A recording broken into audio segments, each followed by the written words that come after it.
네, 반갑습니다. 4월 26일 토요일 종목 진단 시간입니다. 자, 4월이 또 끝났기 때문에 4월 한 달 동안 또 기관, 외국인, 또 개인들은 또 어떤 종목을 샀는지 알아봐야 되겠죠. 자, 기관하고 외국인들이 매수한 거 뭐 대체적으로 좀 맞긴 한데 외국인들 매매 동향이 조금 특이했습니다.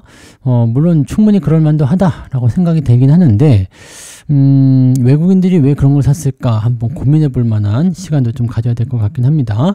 자, 그리고 기관들은 약간 공격적인 매수 좀 들어갔었고요. 개인 투자자들은 이제 외국인과 기관들이 팔아먹은 종목들 위주로 매수를 좀 했던 것 같아요. 자, 어떤 종목들이 있었는지 바로 알아보도록 하겠습니다. 차트로 넘어가 볼게요. 자, 일단은 먼저 어떤 종목들 샀는지 한번 훑어보자고요. 기관 쪽에서는 하이닉스, 그 다음에 현대중공업, 하나오션, 삼성바이오로직스 약간 공격적이죠. 일단 뭐 실적적인 측면들이 좋았던 종목들은 좀 있었고, 삼성바이오로직스는 그렇게 특별한 수익을 내지는 못했습니다만, 하나오션이나 현대중공업 같은 경우처럼 이제 조선주들 같은 경우는 이제 4월 달에 수익이 좀 많이 발생한 종목이었죠. 하이닉스 같은 경우도 뭐 크게 나쁘진 않았습니다만 현재로서는 4월 달 수익을 치면 마이너스죠. 그래서 조선주들을 선택한 부분들이 기관들에게는 가장 좀 에너지 넘치는 일이 아니었나 생각합니다. 여기다가 이제 현대미포 같은 경우도 4월 달에 있었고요. 한국조선해양 역시 4월 달에 있었습니다. 조선주들이 4월 달에 가장 많이 올랐네요. 그리고 현대건설도 여기 포함되네요. 그 4월 달에 수익 나는 종목들을 기관들이 좀 많이 매수했던 것 같아요. 자, 그럼 종목들 조금 알아봅시다. 네, 하이닉스 먼저 좀 보죠. 일단 뭐 반도체 같은 경우는 뉴스가 요즘에 나오는 게 이제 2분기 또는 이제 하반기부터 본격적으로 좋아진다 이런 얘기가 있습니다. 10개월간에 걸쳤었던 이런 좀 길었던 조정 이런 구간들 이제 끝마친다 이렇게 얘기가 나오고 있어서 살짝 기대감이 좀 생기는 것 같습니다. 하이닉스는 깜짝 실적도 나왔었고요. 실적 분위기 좋고 전체적인 기대치도 높아지고 있는 상태죠. 특히나 이제 미중 무역 분쟁에서 중국이 이제 미국산 반도체에 대한 관세를 철회하겠다 이런 얘기도 나왔었고 계속적으로 이제 쿵짝쿵짝 하다 보면 또 괜찮을 수도 있습니다. 그리고 이런 그 AI 수요가 여전히 견제하다, 아직도 많다라는 부분들이 나오고 있기 때문에 하이닉스에 대한 이런 실적 독주는 당분간 더 지속되지 않을까 생각합니다.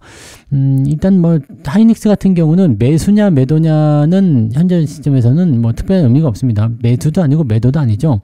뭐 현재 아래쪽 지지 라인은 17만원 정도 나와 있기 때문에 크게 부담될 건 없고요. 자, 위쪽 라인대가 조금 이제 주춤하면서 내려가는 형태거든요. 자, 고점이 좀 낮아지고 있죠. 그래서 저항대가 이제 20만원 넘어가면서 계속 생기는 것이 아니냐라는 생각이 좀 들고 있고요. 제가 제시해드렸던 목표 가격은 20만원 정도였는데 그 가격대에서 상당히 오랜 동안 버티고 있는 모습입니다. 이것을 뛰어넘으려면 또다시 새로운 뭔가가 나타나긴 해야 될 것 같습니다. 그냥 업황이 좋아진다, 재고가 좋아진다기보다도 뭔가 좀 새로운 어떤 그 특징적인 부분이 있잖아요. 그런 것들이 좀 나타나야 될 것 같은데 어디서 그런 게 나타날 수 있을런지 조금 살펴보긴 해야 될 것 같아요. 자, 아무튼 AI는 굉장히 빠른 속도로 발전하고 있고 그 증가 속도가 굉장히 강합니다. 그래서 현재 상황에서는 하이닉스 입장에서는 뭐 단기간에 크게 상승할 수 있는 부분들보다는 일단 실적이 계속 누적돼서 쌓이다 보면 저평가에 의한 그런 어떤 밀어 올려짐 이런 것들이 나오지 않을까 생각합니다. 지금 자리는 그냥 유지를 잘 하시면 별 문제는 없어 보이고요. 20만원 돌파를 하게 되면 이제는 20만원 돌파 시점이 새로운 추세의 어떤 방향성을 결정하지 않을까 생각합니다. 20만원부터 17만원 사이 구간에서는 특별하게 하실 게 없습니다. 그냥 관망 정도만 하시는 게 좋겠고요. 매수나 이런 것들도 계속 좋지 않고 20만원 돌파한 이후에 하이닉스를 매수한다. 자, 그 부분도 썩 좋지는 않습니다. 왜냐면 어디까지 올라갈 것인가를 생각해야 되는데 20만원부터 한 26만원까지 올라간다. 뭐 한 20-30% 올라갈 수 있겠네요. 뭐 그 정도도 괜찮다 싶으면 뭐 상관없을 것 같아 보이긴 하는데 저도 한 26만원 정도까지는 지금 보고는 있거든요. 근데 그 부분까지 올라가는데 얼마나 많은 시간이 걸릴지는 장담하기가 어렵습니다. 그래서 일단 장기적 추세에 어떤 상승 기조를 달리고 있기 때문에 시장이 상승하게 되면 하이닉스고 삼성전자고 올라가긴 마련이죠. 그래서 그런 부분을 본다면 괜찮기는 한데 수익성 측면에서는 현재 20만원 정도에 해당하는 하이닉스가 얼마만큼의 수익을 더 줄 수 있을지는 살짝 미지수다라고 볼 수 있겠습니다. 가지고 계신 분들이 조금 더 보유하시는 것은 좋을 것 같은데 글쎄요. 뭐 공격적인 매수하기는 조금 애매하지 않을까 생각되긴 합니다. 참고하시기 바라고요. 자, 현대중공업 볼게요. 자, 이제 2차 랠리를 준비하는 거 아니냐라는 생각이 좀 듭니다. 2차 랠리를 위한 반등이 나타나고 있고, 자, 한 가지 걱정되는 것은 이제 이 과매수 국면도 들어간 거죠. 너무 급하게 올라갔다라는 부분들. 자, 뭐 지난번에 이제 조선주가 추가적인 상승을 만들 수 있겠느냐, 그 부분에 대해서 이제 이야기 좀 했었는데, 실적 랠리를 통해서 일단은 상승을 진행하고 있습니다. 그리고 제일 중요한 게 이거예요. 지난번에 한번 보였었던 부분인데, 현대중공업도 나왔었죠. 자, 이렇게 신고가를 통해서 직전 고점을 넘어가잖아요. 조정이 나올 듯 하면서 전고점을 넘어가요. 그 다음에 조정이 꼭 따라오거든요. 그래서 조정이 따라오는데 이렇게 조정이 들어가죠. 조정이 들어갈 때 아래쪽 지지선이 유지가 된다면 그 다음에 추가 상승이 나타났을 때 랠리가 더 형성됩니다. 그런 경우들이 거의 대부분이거든요. 그래서 이번에도 조정이 한번 들어올 거 생각돼요. 지금은 실적 좋아서 올라가긴 했는데, 미국 입장에서 지금 관세 협정을 할 때 한국에게 조선의 협력을 굉장히 원하고 있다, 이런 얘기 나오잖아요. 그래서 그런 부분들을 생각하면 조선업황의 어떤 기대치가 더 높아질 수도 있고, 컨테이너선 수주가 이번에 대만 해운 쪽에서 굉장히 많이 들어왔다는 얘기도 있죠. 그러니까 등등의 이런 얘기들이 이제 조선업에 전체적으로 나오고 있는 상태라 2차 랠리가 나올 것 같긴 하거든요. 그러면 지금은 일단 전고점 돌파했고 추가 상승에서 나올 수도 있습니다. 여기다가 뭐 조선 플러스 방산 역할을 하고 있는 현대중공업, 저거 잘 나가는 게 당연하다고 생각될 수 있는 내용이 좀 됩니다. 다만 여기서 조정이 들어올 때 말이에요. 33만원 정도 지지선 역할을 좀 해줘야 되겠죠. 31만원까지도 괜찮아 보입니다. 여기까지 조정 들어오는 거 확인하시고, 그 다음에 돌리어서 나갈 때, 그럴 때 공략하시면 2차 랠리를 통한 주가 반등도 기대할 수 있을 겁니다. 이격도가 그렇게 높은 상황이 아니죠. 많이 벌어진 상태가 아니기 때문에 현재 시점에서 한번 올라갔다 내려오게 되는 이런 상황을 만들어주게 된다면 이제 이격도가 훨씬 더 좁아지면서 분위기를 조금 더 자연스럽게 매수 쪽으로 가게 될 겁니다. 그렇게 되면 이제 과매수 국면도 어느 정도 해소가 되기 때문에 아마도 그런 루트를 택하지 않겠는가 생각합니다. 지금은 실적 기대감 때문에 많이 오르긴 했는데 그 부분이 계속해서 올라간다라고 판단하기는 약간은 좀 부족하죠. 그러니까 그 내용들 체크 좀 하시면 좋겠습니다. 지금 시점에서 막 달려든다거나 그런 식으로 접근하지 마시고 조금 지켜보면서 가시면 좋을 것 같아요. 그래서 가지고 계신 분들은 일단 홀딩하세요. 홀딩하시고, 매수 포인트는 추격 매수는 좀 어렵겠고요. 들어오는 자리에서 지지선 만들어지게 되면 그럴 때 2차 랠리를 한번 기대해 보는 것은 괜찮을 것 같습니다. 근데 그냥 막 쭉쭉쭉 내려가 가지고 지지선 없이 그냥 바로 까진다, 올라가는 거 없다, 그러면은 이거는 조심해야 되겠죠. 하나오션도 마찬가지예요. 지금 직전 고점 때 넘어가는 신고가 나타났죠. 실적 기대감, 뭐 기타 여러 가지 기대감이 있지만 지금 동시다발적으로 나타나는 것이 뭐냐면, 상승 추세를 통해서 신고가 나왔지만 이 과매수 국면에 들어갔다는 얘기예요. 과매수에 들어가면 일단 경계심이 좀 들게 마련입니다. 그래서 차익 실현 매도가 좀 나오는데, 아까 말씀드린 대로 조정 국면이 진행이 돼야 돼요. 조정을 통해서 지지선은 다시 한번 확보해 줘야 되거든요. 7만원에서 75,000원 지지선, 요 구간대를 한번 확보해 줄 가능성이 있겠죠. 그러면은 랠리가 나올 수 있는데, 요거는 약간 애매한 게 뭐 가장 대장주다라고 볼 수 있는 상황이긴 합니다만 이격이 많이 벌어졌어요. 그래서 지지가 되더라도 당장 튀어나가기보다는 횡보를 좀 오래 할 것 같은 느낌이죠. 다른 종목들 같은 경우는 이제 추세를 그리면서 올라가는데 이건 단기간에 많이 올랐기 때문에 이 부분에 대한 조정을 맞아야 되지 않을까 생각하는데, 이번에도 계속해서 만약에 더 올라가게 된다라면 조정을 좀 대차게 받을 수 있다는 걸 참고하시기 바랍니다. 가지고 계신 분들은 일단 홀딩하셔도 됩니다. 네, 그리고 2차 랠리에 대한 가능성 높아져 있기 때문에 추가적인 상승을 기대하셔도 되지만, 현재 시점에서 그냥 마구 달려든다기보다도 매수보다는 가지고 계신 분들이 대응하는 것이 맞는 전략이지 않을까 생각합니다. 지금 매수는 쫓아가면서 대응하기는 조금 부족하다, 조금 어렵다라고 보여집니다. 그래서 그 내용들 체크하시기 바라고요. 네, 지난번에 고점에 사신 분들은 이제 수익권 넘어가고 있겠네요. 네, 그런 부분들이 있었고요. 자, 그러면 이제 요 정도 보고요. 외국인 쪽 넘어가 볼게요. 외국인들은 한국전력, 카카오, SK텔레콤, ABL바이오 뭐 이런 식이었는데, 여기도 뭐 한국조선해양이라든지 이런 거 좀 사긴 했어요. 자, 근데 재밌는 건 뭐죠? 한국전력, SK텔레콤, 경기 방어주예요. 그러니까 외국인들이 어떤 종목을 샀는가에 대한 주목을 좀 하는 부분들이 바로 이런 내용이죠. 일단 경기 방어 쪽으로 들어갔다. 4월 달에 주가가 별로 좋지 않았었기 때문에 얘네들이 뭔가 좀 그런 위협에서 좀 벗어나려고 하는 거 아닌가라는 생각도 조금 해볼 수가 있는 거죠. 이 부분 체크하시면 되겠습니다. 한번 볼게요. 자, 한국전력 먼저 볼게요. 한국전력은 저는 매도를 했습니다. 네, 여기 매도를 쳤고요. 뭐 단기적 조정이 좀 들어가지 않을까라는 생각이 일단 하고 있습니다. 왜냐면 여기 지금 RSI 지표가 과매수 진입을 좀 한 상태고요.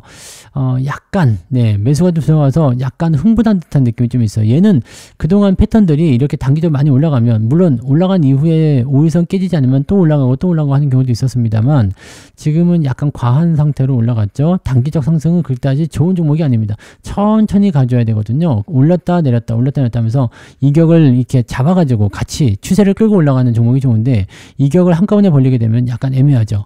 지금은 이제 체코 원전 관련한 부분 때문에 올라간 게 아닌가 생각되는 모습은 좀 있습니다. 그리고 방어주적인 역할들, 또 원전에 대한 탈원전 축소, 뭐 이런 부분들이 좀 있었죠. 그러니까 여러 가지 내용에서 봤을 때는 한국전력이 가질 수 있는 기대감은 좀 있다고 보여지긴 합니다. 근데 변동성에 대한 부분들은 계속 체크를 좀 해봐야 될 것 같아요. 이게 지금까지 제가 3번 정도, 이게 저점은 2만원 정도 나와 있거든요. 그래서 2만원보다 아래쪽일 때는 제가 매수를 계속 들어갔고, 한번 올라갈 때 팔아먹고, 그 다음에 밑에서 다시 사고, 올라갈 때 또 팔아먹고, 이런 거 밑에서 다시 사고 뭐 이런 게 계속 지금 하고 있거든요. 그래서 이번에 밑에서 산 것은 또 이번에 또 팔아먹었어요. 팔아먹고 들어오면 또 살 생각입니다.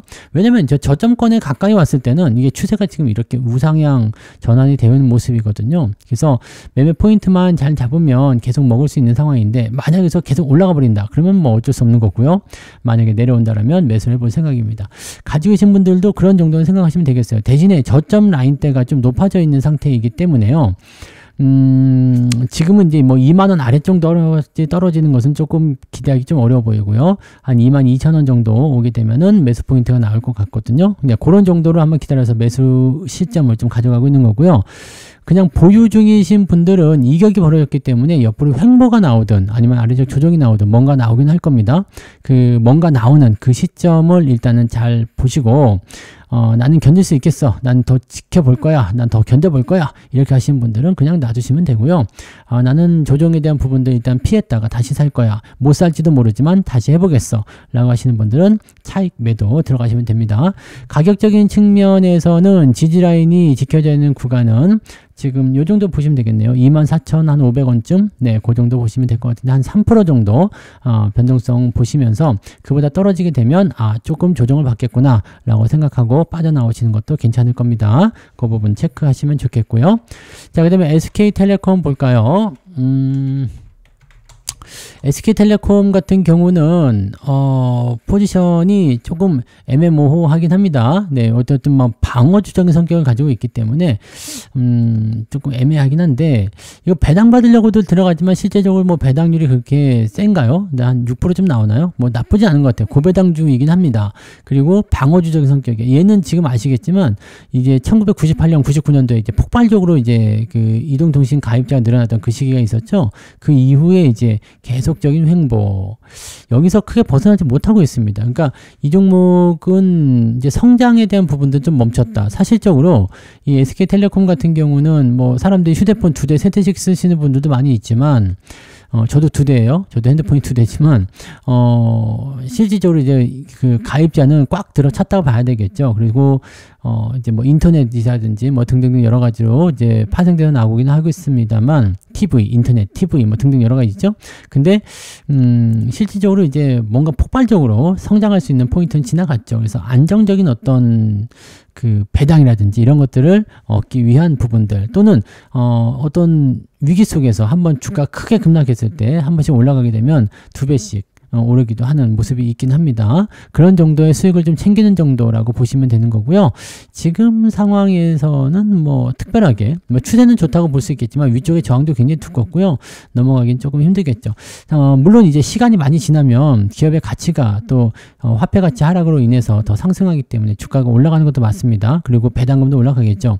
그런 식으로 장기적으로 투자하시는 분들 아니면은 사실적으로는 큰 매력은 없을 겁니다. 그래서 단기적으로 뭐 몇십 프로, 몇백 프로 수익을 내기 위해서 SK텔레콤 들어가진 않겠죠. 또 일단 유심 해킹에 대한 악재가 좀 있었는데 그럼에도 불구하고 견조한 게 나온 것 같아요. 또 뭐 가입자 전원에게 유심을 바꿔주겠다 이런 얘기를 또 했으니까 그것도 또 귀찮지만 작업을 하시긴 해야 되겠죠. 요금 좀 깎아줘야 될 텐데 네 그러지 않을까요? 그래서 이런 것들에 대한 어떤 손실 이런 부분들은 SK텔레콤에게는 조금 부담스러운 요인이 될 수 있겠다. 다만 이제 카카오를 팔아먹겠다 이런 얘기가 있었잖아요. 그 돈으로 이제 뭘 다른 거 해보겠다 이런 거 있어서 그런 쪽으로 어떤 기대감들은 좀 생길 수가 있습니다. SK 브로드밴드를 완전 자회사로 만들겠다 뭐 이런 얘기가 있었던가요? 뭐 그런 부분들. 자, 외국인 매수는 계속 들어옵니다. 배당 매력이 높기 때문이라고 보시면 되고 안정적이에요. 종목이 망할 염려도 없고 그냥 안정적인 종목이다라고 생각하시면 됩니다. 그래서 배당 따박따박 받아 먹으면서 망할 염려 별로 없는 거 그런 회사를 원하신다면 이런 종목 그냥 갖고 그냥 가만히 계시면 됩니다. 지금 배당률도 그렇게 나쁘진 않거든요. 그러니까 가만히 계시면서 대응을 하시면 되는 종목. 뭐 특별하게 전략이랄 것도 없습니다. 네, 매수나 매도 이런 거 없이 그냥 경기 방어주적인 역할을 하는 거니까 시장이 조금 시끄럽다 싶을 때는 그냥 이런 종목들 공략해서 가만히 놔두시면 되는데 제 생각에는 네 그냥 그럴 거라면 주가 횡보할 때 가장 도움이 되는 거 있잖아요. 타겟 위클리 커버드 콜 이런 거 그냥 하시는 게 낫지 않을까 싶기도 합니다. 네, 왜냐면 요거는 시장이 횡보할 때 옵션 콜옵션 매도 프리미엄으로 인해 가지고 계속 지금 1.4%씩 계속 주더라고요. 그러니까 그런 거 계속 받아 먹으면서 시장 올라갈 때까지 버티시는 것도 나쁘지 않죠. 저는 지금 이걸 계속 사고 있는 상황인데 요런 거 방어주적인 성격 띠시려면은 오히려 요런 것들 하시는 게 조금 더 도움이 되실 거라 생각합니다. 뭐 주가는 뭐 원금 손실 그렇게까지 걱정 안 하셔도 됩니다. ETF도 어차피 주식이기 때문에 네 떨어질 때도 있고 올라갈 때도 있습니다. 그래서 원금 수익이 날 때도 있고 손실이 날 때도 있지만 네 뭐 일단은 당장 팔 생각은 없는 거니까 그렇게 보시는 게 더 유리하지 않을까요? 네. 아무튼 이렇게 해서 외국인들 매수 한국전력하고 SK텔레콤 봤고요. 자, 개인들 거 한번 보도록 하죠. 삼성전자, 하이닉스, 현대차 이렇게 돼 있는데 삼성전자하고 현대차 보도록 할게요. SK 하이닉스는 봤으니까요. 삼성전자 같은 경우도 마찬가지예요. 뭐 걱정들 굉장히 많이들 하고 또 삼성전자 싫어하시는 분들 많이 계시죠. 근데 그냥 가장 기본적인 생각만 하시면 됩니다. 삼성전자가 그래서 망할 기업인가 아니다라는 거 있죠. 그 다음에 주가가 올라가는데 삼성전자 안 올라가는가 그것도 아니죠. 왜냐면 주가가 올라가려면 무조건 삼성전자가 올라가야 된다 그랬죠. 삼성전자는 떨어지는데 주가가 올라간다. 사실 이건 말이 안 되거든요. 최소한 보합이라도 만들어줘야지 다른 종목이 올라가면서 시장을 끌어올릴 수 있거든요. 그러니까 그런 거 생각하게 되면 삼성전자 같은 경우는 현재 시점에서 시장과 함께 같이 움직여야 되는 그런 중요한 종목으로 해석하시는 게 맞아요. 근데 요즘에는 이제 부진하죠. 네, HBM에서 선두자를 뺏겼다. 뭐 DRAM은 중국한테 추격을 당한다. 뭐 엔비디아는 계속적으로 삼성을 간보고 있다. 뭐 등등등 여러 가지. 뭐 어려운 부분에 부딪힌 건 맞는데 이제 HBM4로 넘어가는 시기잖아요. 그리고 HBM4에서 지금 삼성전자가 다이는 이미 만들었대요. 네, 그리고 이제 HBM만 이제 만들어내면 되는 것 같은 생각인데 상당한 이제 그 절치부심을 하고 있겠죠. 열심히 이제 그런 화이팅도 외치고 있고 할 테니까 지금보다 근데 더 나빠질 상황은 아닌 것 같아 보입니다. 지금보다 더 나빠져서 뭐 종목이 이상해진다거나 기업이 망한다거나 그럴 일은 없을 것 같고 뭐 이제 관세 같은 부분들은 지금 반도체가 우리나라 수출 1등이기 때문에 이 부분들을 이제 뭐 지금 자동차가 관세를 먼저 막고 있기 때문에 그 좀 부분이 더 심각하다라고 할 수 있겠지만 실질적으로는 이제 반도체도 네, 품목 관세를 매기게 되면 좀 악재가 될 수 있잖아요. 그러니까 그런 거에 대한 부분들을 약간 쪼이고 있는 거죠. 근데 이번에 한미 협상에서 어느 정도 잘 넘어가지 않을까 생각됩니다. 협상 결과 잘 되고 있다고 하니까 네, 그 부분 봐야 되겠죠. 일단은 기자회견에서 나온 얘기를 들어보면은 그 얘기를 했어요. 그 자동차를 가장 먼저 보고 있다. 그 다음에 미국이 조선업을 굉장히 원하고 있다. 뭐 이런 부분. 그래서 조선과 자동차의 어떤 빅딜 이런 게 나오지 않을까라는 생각이긴 한데 일단 삼성전자 같은 경우는 네, 좀 더 지켜보고 가셔야 되지 않겠습니까? 그래서 요거는 갖고 계신 분들 뭐 나는 다른 종목으로 갈아타야 되겠다. 그렇게 하셔도 됩니다. 근데 삼성전자를 뭐 굳이 팔아야 되냐? 꼭 팔아야 된다 이렇게 생각하지는 않으시는 게 좋습니다. 왜냐면 삼성전자는 지수를 대표하는 종목이기 때문에 삼성전자가 주가가 하락하게 되면 시장도 빠지는 거고 삼성전자가 올라가게 되면 시장도 올라가는 거고 그렇게 되는 겁니다. 그래서 시장이 올라가려면 삼성전자가 꼭 필요하다. 거기까지만 생각하시고요. 저는 계속 보유합니다. 추가 상승을 더 봐야 되겠죠. 일단은 기본적인 목표 가격대는 뭐 단기적으로는 지금 6만원대 넘어가는 게 가장 최우선적인 부분이고요. 6만원 넘어가서 이제 7만원 요 정도까지만 올라가도 지수가 한 2,700선 가까이 가지 않을까 생각하는데요. 삼성전자 거기까지 좀 올라놔줘야 되겠죠. 지금 시장보다 조금 느린 감이 있기 때문에 지난번에도 시장보다 좀 느렸던 시점에서는 삼성전자가 먼저 치고 올라가고 시장을 좀 누르는 형태로 좀 움직인 적도 있었어요. 그러니까 그런 부분도 한번 체크해 보자고요. 삼성전자가 지금 굉장히 어려운 시기에 있는 건 맞아요. 근데 반도체 시장에서 점점 조금씩 지위를 좀 회복하게 되면 좋아지지 않을까 생각합니다. 시간은 좀 걸리더라도 천천히 가져가면서 보시면 됩니다. 어차피 삼성전자로 단타 치시는 분은 없잖아요. 그죠? 네. 자, 그다음에 현대차 볼게요. 네. 뭐 관세 이야기 또 해드렸지만 현대차는 일단 실적이 좋게 나왔어요. 좋게 나왔는데 그럼에도 불구하고 주가가 지금 못 오르고 있습니다. 왜냐면 관세를 지금 얻어맞고 있거든요. 25% 맞고 있죠. 철강, 알루미늄하고 같이 25% 관세를 맞고 있는데 이번에 한국 협상단이 가서 자동차를 가장 먼저 이야기를 꺼냈다. 이게 핵심이니까요. 그 다음에 미국은 조선을 내놔라. 여기는 자동차를 면세해라. 이렇게 얘기가 나온 거죠. 대미 수출의 비중이 거의 한 50% 정도 차지하고 있기 때문에 상당히 영향을 좀 많이 받을 수 있는 그런 종목이라고 보시면 됩니다. 다만 이제 미국의 공장도 짓고 있고 등등 여러 가지 부분들을 감안해야 되지 않을까 생각합니다. 지금 계속 이렇게 뭐 공장 니네가 투자를 해서 투자했는데 시간도 안 주고 하면 되겠느냐라는 부분도 생각해야 되는 거고 자동차 관련한 부분에서는 얼마 전에 트럼프가 이런 것도 있었죠. 걔네들한테는 시간이 필요하다. 자동차 기업들에게 시간이 필요하기 때문에 나는 관세 부분에서 그 기업들을 도와주고 싶다. 즉 미국에 투자하는 기업들 그런 기업들은 이제 생산 시설이 완공될 때까지는 일단은 관세에 대한 부분들을 매기지 않겠다라는 식으로 할 수가 있는 거죠. 그래서 일단 공장도 안 지었는데 관세부터 내라 그러면 할 수가 없잖아요. 어떻게 할 수 없는 상황이기 때문에 이런 부분들은 이제 미국에서도 어느 정도 생각은 좀 해줘야 되겠죠. 그러니까 이 현대차 같은 경우는 지금 당장의 포지션은 조금 어렵습니다. 근데 한 가지 좋은 점이 있었죠. 실적이 좀 늘어나면서 이번에 배당금이 2,500원을 올랐어요. 네, 분기 배당금이 25% 올랐죠. 그러니까 25% 올랐는데 제가 이거를 얼마 전에 계산 좀 해드렸는데 지금 작년에 12,000원 받았거든요. 12,000원 받았는데 여기서 25%를 올리니까 15,000원 배당이 되더라고. 15,000원 배당이 되는데 요거를 지금 19만원으로 계산해 봤더니 8%가 넘어요. 배당금이 8%라면 어마어마한 거죠. 여기다가 현대차 이웃비가 지금 15만원이 안 되잖아요. 지금 가격이 14만 8천원 이렇게 돼 있는데 이렇게 되면 현대차 이웃비는 10%가 넘는 배당이 또 나올 수 있다는 얘기지. 그러니까 야 이것도 대단한데? 라는 생각을 좀 해볼 수 있는 내용 아니겠습니까? 물론 분기로 쪼개서 나눠주기 때문에 당장 뭐 티는 안 날 수도 있어요. 근데 1년치 모아놓고 보면은 야 진짜 이거는 가지고 있길 잘했어라는 생각이 들 정도로 배당을 빵빵하게 주는 기업 중에 하나입니다. 그래서 그런 부분들도 잘 한 번씩 체크해 보시기 바랍니다. 아주 괜찮은 거죠. 저는 현대차 이웃비 같은 경우는 뭐 잘 아시겠지만 10만원 정도 매수해가지고 가지고 있었고 뭐 10% 이상 수익을 내야 되겠다. 지금 11만원 정도 대가 제 평단가거든요. 계속 추가 매수해가지고요.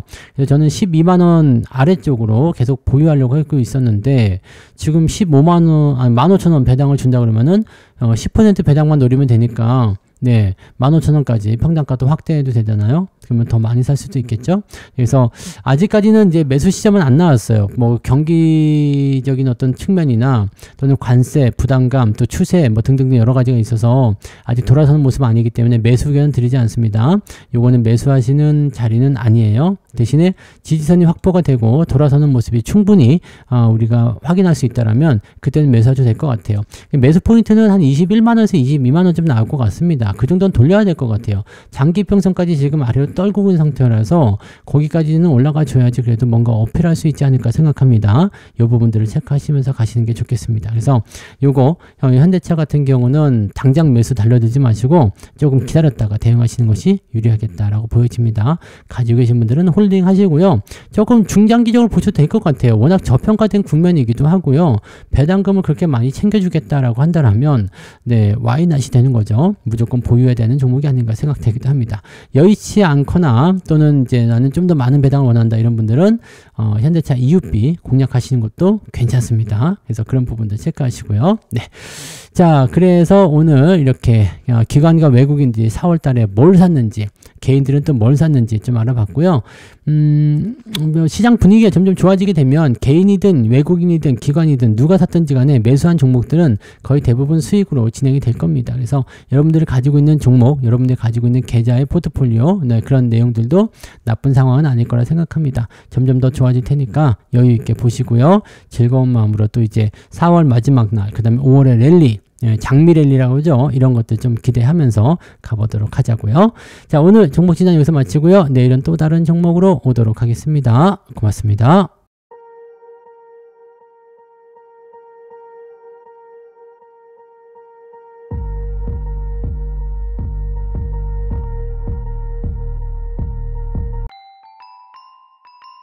본 방송에서 제공되는 모든 정보는 투자 판단의 참고 자료이며 투자의 최종 책임은 본 방송을 이용하는 본인에게 있습니다.